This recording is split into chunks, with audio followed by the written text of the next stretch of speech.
نبی کریم صلی اللہ علیہ وسلم کے اصحاب کرام آسمان کے ستاروں کی مانند ہیں، اور کسی ایک کی بھی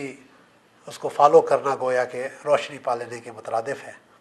اور نبی کریم صلی اللہ علیہ وسلم نے ان لوگوں کو اس طرح ٹرانسفارم کیا کہ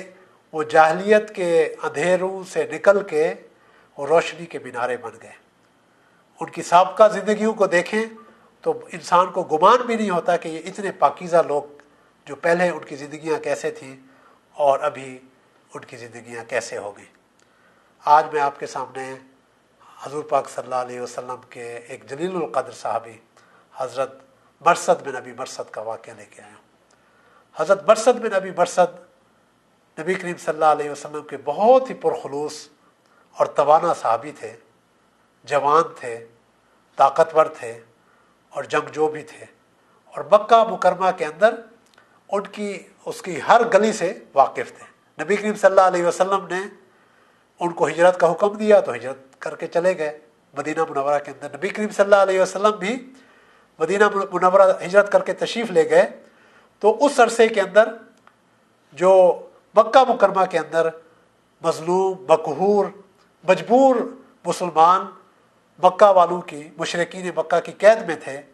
تو حضرت مرثد بن ابی مرثد کے ذمہ لگا کہ ان مظلوم اور مجبور اور مقہور جن کو بندی خانوں میں انہوں نے بند کر رکھا ہے، ان کو نکال کر مکہ سے مدینہ لایا جائے۔ اور وہ اتنے اپنے اس کام کے اندر ماہر تھے کہ شدید ترین پہروں کے اندر، زنجیروں کے اندر جکڑے ہوئے وہ قیدی، اس کو نکال کے اپنے کندھوں پہ اٹھا کے وہ وہاں سے نکالتے تھے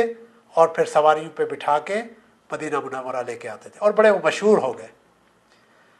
اسی طرح سے ایک مہم کے اندر حضرت مرثد بن ابی مرثد مکہ مکرمہ کے اندر پہنچے، اور رات کا وقت تھا، اور رات کے اندر کوئی کسی کو نہیں دیکھ سکتا تھا، صرف چاند کی روشنی تھی اور اسی کا سایہ تھا۔ تو وہ کہتے ہیں کہ میں اپنے چھپے ہوئے اس جو رستے سے جا رہا تھا تاکہ کسی کو پتہ بھی نہ چلے، تو اس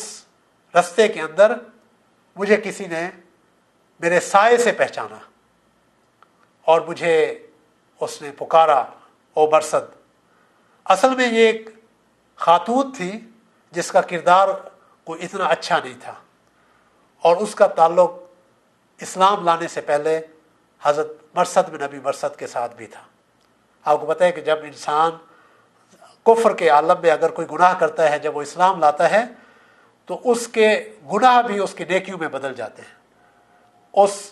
خاتون کا نام حناک تھا، اس نے حضرت مرثد بن ابی مرثد کو پکارا، او مرثد،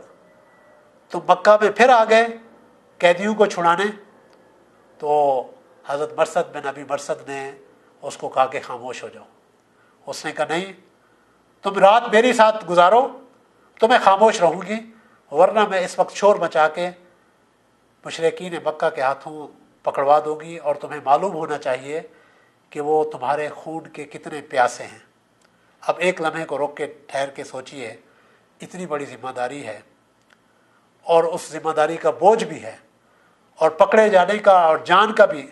تو میں اور آپ ہوتے تو کتنے ایسے عذر تراشتے اور ہم اس میں سے برائی کے لیے راستہ نکالتے۔ تو اب مرثد بن ابی مرثد رضی اللہ تعالیٰ عنہما نے اناق کو کہا کہ اناق، میں اب مسلمان ہو چکا ہوں، اور زنا کو اللہ رب العزت نے حرام قرار دیا ہے، میں اب یہ کام نہیں کر سکتا۔ تو اناق نے کوئی ایک لمحہ دیر نہیں لگائی، اور اس نے زور سے پکارا، او اہل مکہ، تمہارے غلاموں کو اور تمہارے بند لوگوں کو چھڑانے والا مرثد بن ابی مرثد ابھی یہیں پہ ہے، پکڑ لو اس کو جانے نہ پائے۔ اور پورے کے پورے مکہ والے نکل آئے اور ان کو پکڑنے کے لیے دوڑ پڑے۔ اس سے پہلے کہ وہ پکڑتے، لیکن حضرت مرثد بن ابی مرثد وہ اپنے کسی خفیہ ٹھکانے کے اندر چھپ گئے، اور وہ ڈھونڈتے رہے اور وہ نہ ملے۔ بالآخر نکلے جب مکہ والے پھر غافل ہو گئے، اور جو ذمہ داری اور ڈیوٹی حضور پاک صلی اللہ علیہ وسلم نے ان کے ذمہ لگائی تھی، جس مظلوم مسلمان کو لے کے نکال کے مدینہ پہنچانا تھا، وہ اس کو لے کے آئے اور مدینہ پہنچایا، اور نبی کریم صلی اللہ علیہ وسلم سے جو ہے وہ اپنی کاروائی گوش گزار کی، اور حضور پاک صلی اللہ علیہ وسلم سے عرض کیا، یا رسول اللہ صلی اللہ علیہ وسلم، آپ مجھے اناق سے شادی کی اجازت دیجیے۔ اب یہ دیکھیں، یہ انسان، ہر انسان کے اندر دل ہے، خواہش ہو سکتی ہے، لیکن اس کی خواہشات اسلام اور اللہ تعالیٰ کی اطاعت کے تابع ہونے چاہیے۔ انہوں نے اپنی خواہش کا اظہار کیا نبی کریم صلی اللہ علیہ وسلم سے، تو نبی کریم صلی اللہ علیہ وسلم خاموش ہو گئے، اور کچھ ہی دنوں کے بعد یہ آیت اتری جس میں اللہ رب العزت نے فرمایا کہ الزانی لا ینکحہ الا زانیۃ او مشرکۃ والزانیۃ لا ینکحھا الا زان او مشرک وحرم ذلک علی المؤمنین، جس کا ترجمہ کچھ اس طرح سے ہے کہ یہ جو زانی ہے اس کا نکاح نہیں ہو سکتا سوائے زانی اور مشرک کے ساتھ، اور اللہ رب العزت نے مومنوں کے اوپر حرام کیا ہے کہ وہ کسی زانی اور مشرک کے ساتھ نکاح کریں۔ نبی کریم صلی اللہ علیہ وسلم نے مرثد بن ابی مرثد کو بلایا اور یہ آیت ان کو سنائی کہ اللہ کا پیغام تمہارے لیے یہ آیا ہے۔ تو مرثد بن ابی مرثد، اگر ہم ہوتے تو بعض اوقات ہم تو بغاوت پہ اتر آتے ہیں، اللہ معاف کرے، تو مرثد بن ابی مرثد نے اللہ تعالیٰ کے حکم کے آگے نہ صرف سر جھکایا بلکہ شکر کیا کہ اللہ رب العزت نے ان کو مومن قرار دیا ہے۔ اللہ تعالیٰ سے بڑی گواہی تو کوئی نہیں ہو سکتی۔